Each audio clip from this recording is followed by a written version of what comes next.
If you're fighting hair loss, there's a new option hitting the market that may help you win that battle. It's not a pill or a topical treatment, but a helmet developed here in the Bay Area. Health and Science reporter Carolyn Johnson looks at how it works. See how these have more hairs per follicular unit. Yeah. Exactly. So at 47, Sean Ogg says his family genetics had started to catch up with him. Baldness kind of runs in my family, so I knew at some point I would probably start losing my hair. this has lasers in it. To fight back, Sean is strapping on a helmet and preparing to do battle. It's a new device called Theradome, just approved by the FDA to help regrow hair.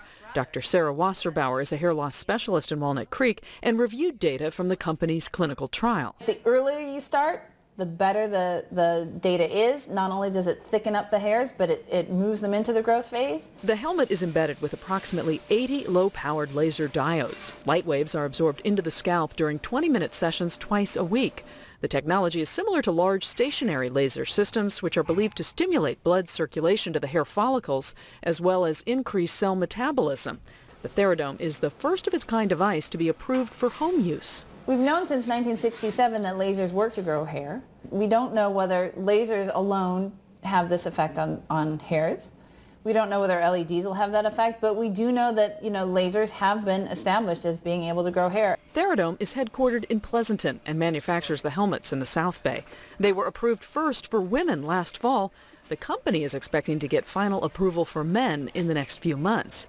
Ghazal Gill was an early user who says she'd experienced thinning hair. There was a lot of hair falling out. I'd look at the tub and I'd see hair, that kind of freaked me out. And then about three or 4 weeks into it, I noticed that there wasn't any hair falling out. Still not certain, according to Dr. Wasserbauer, is whether the lasers will produce significant results in patients experiencing complete baldness or with very little hair left on their scalp.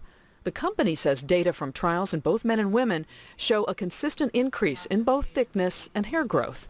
These before and after pictures show Sean Ogg's results, which he says were noticeable after just a few months. My hairdresser even said that she could tell that I was starting to get growing, so it works for me.